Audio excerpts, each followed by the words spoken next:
It's not been a good week for MJF. He had the lowest rated quarter on Dynamite, and then on Collision, he was a part of the second lowest rated ever edition of Saturday Night's Alright for Fighting. But now it's time to dive into the quarter hour ratings and see how MJF and AEW Collision did on a Saturday. Welcome back to Fog Wrestling, guys. Here to look at the Collision numbers, break them down, as DX would say, break it down. And we're going to start with quarter one, 8 o'clock to 8:15. We got the Dynamite recap, the MJF live promo.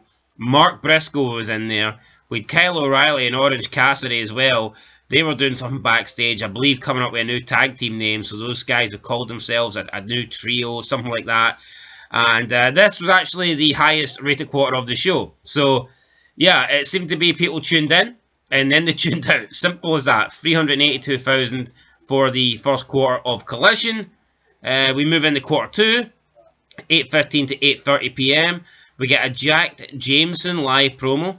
Sounds like a whiskey. We then got Iron Savages and Jameson taking on the Conglomeration. Who the fuck are they? The Conglomeration. Anyway, don't know who that is. Jack Perry backstage. You do know who that is?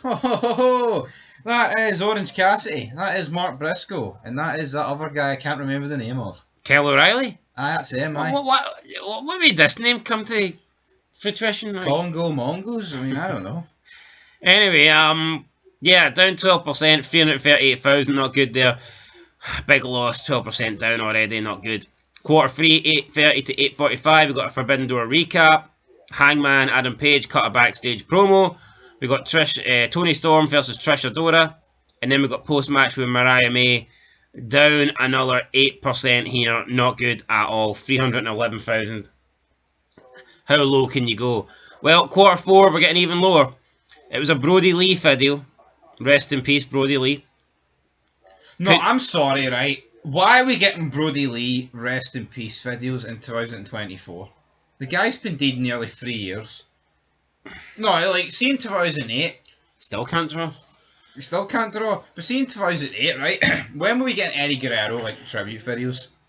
You need to move on. Is this just Collision? Are they milking Brody Lee's name by doing this? Yeah. Because see Bray Wyatt, I think the only reason he might get brought up in WWE is obviously because they're doing the Wyatt 6, and that is like, that's something they intended to do anyway. But it's like, see, once Eddie Guerrero passed away, yes, they kind of gave Ray a push, and Ray was wearing the Eddie Guerrero EG armband, paying homage, paying respect for his friend. But you're right, it's like, see when a wrestler dies, like normally you give them a tribute, and then I'm not saying you forget about them, but you don't normally like continue to push them on screen and bring them up at every opportunity. And that seems to be what AEW is doing. Is this just Tony? Is it him doing a nice thing, or is it him just trying to virtue signal or whatever, or trying, oh, I'm a great guy, I'm pushing Brody Lee? I don't know, but let's be honest. Brody Lee isn't even a pebble in the Atlantic Ocean when it comes to wrestling. When you look at people in the past like Guerrero, Scott Hall, who have died sadly, among others like Macho Man. You know, I mean, maybe Macho Man doesn't get mentioned, or Benoit for different reasons, but it's like, when does Scott Hall ever really get mentioned in WWE?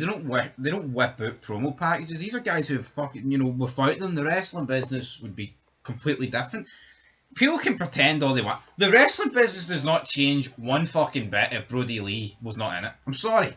You can fucking bum like the guy. It's sad that he's dead. Personally, I don't really care. But, I mean, come on. Like, let's not... Like, I'm sick of this when someone dies, like, they try and pretend that he changed it. He didn't. He fucking didn't. He didn't. Anyway, we got a Brody Lee video. What was the video about, since you watched the show? I didn't. What was the video about? Well, it was about him dying and the impact that he had on the business, and a couple of bits of -1 in there. Short video then. Patriarchy backstage angle. We then got Jack Perry versus Marco Stunt and a House of Black promo. This lost 9%, and the key demo lost 13%. We're now down to 99 in the key demo. we're under 100,000 in that key demographic. This is bad. 0.08. This is very, very bad here. 99,000 people between 18 and 49 watching this show. This is worrying times. We're going to quarter 5. Claudio Cascanoli versus the Beast Mortos. Normally quarter 5 is a good segment to be in because it's the top of the hour. Not here. It lost another 1% in viewership, down to 282,000, but lost another 12% in key demo. And the key demo number at quarter 5, which is traditionally one of the strongest quarters because it's the top of the hour, we're sitting at 87,000 people here in the key demo watching Collision at quarter 5 at the top of the hour in the 9 o'clock slot. What's your thoughts on that? That is absolutely horrendous. That's disgusting. There's no other word. Mince. What is Tony Khan going to do here?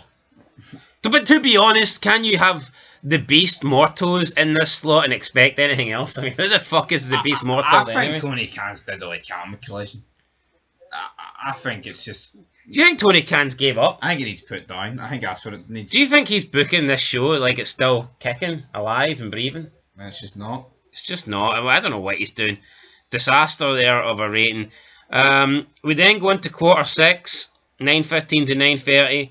Claudio versus the Beast continues. We get a Matt Menard promo, a Serena Deeb promo, and then we get Rio versus Lady Frost.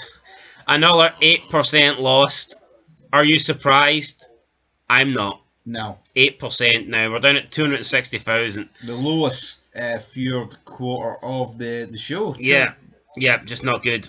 Not good at all. I mean, the demo went up by 5,000 people, but I mean, that's just not good, is it? I mean, 5,000 people, and we always hear about, oh, well, you guys on Fog Wrestling don't draw. I mean, look at the 87,000 viewers here. I mean, this is a fucking billion-dollar company. Say what you want. Tony Khan's got billions in the bank. We are two guys that do not have billions in the bank talking about wrestling, and we've got videos out fucking drawing what they're producing in the 18 to 49 category. Thousands in the bank, maybe? Aye, you know what I mean. Quarter 7, 9:30 to 9:45. Rio versus Lady Frost continues. Shane Taylor Promotions, Top Flight, Action Andretti backstage, a Samoa Joe backstage promo, and then we get Hangman Adam Page versus Jay White. This went up 13% to 294,000. I feel like the Hangman Adam Page and Jay White match saved this, because had that not been taken, and I'm not saying they're massive draws, but they're certainly a hell of a lot better than anything we've seen in the past, 4 segments. So without that, how low would this have went? Seriously, but it went up 13%, 294,000. And then in the last quarter 8, no overrun, just 9:45 to 10 p.m.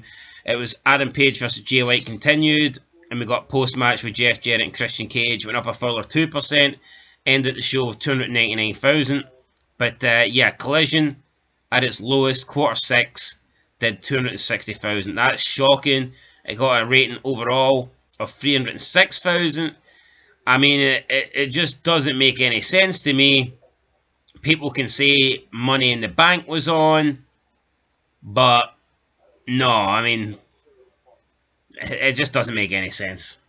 Money in the Bank was on. I guess that's a valid point to remember, but end of the day is they've got to put their own show on, and I think that's just why Saturdays are a mess. Yeah, but Money in the Bank was on when Collision already started, so you can't really blame the low rating at the end on that, can you? No, you can't, and I mean, if you take away that main event, you're definitely looking under 300,000. Definitely. You're probably looking at about, what, 295 maybe? Yeah, so congrats to Adam Page and Jay White. They managed to prevent Collision from being completely embarrassed. I think Tony Khan actually cares about this, though? He cares about Dave Meltzer's fucking ratings. Does he care about these? Aye, he does, aye. You think he does? He's tweeting about them all the time when they're decent. Aye, but what about... It's been a while since he tweeted. Aye. Well, he doesn't want to admit fault, so he's not going to tweet when they're bad. Sure, that time he put the Punk Perry thing on, he was going mental. 819, thanks everybody for tuning in. We're great. Anyway, guys, that's it. Jim Ross, Written in the Face. It's a good wee tune if you want to check it out on YouTube. And yeah, we'll catch you guys in the next one. Till then, Peace.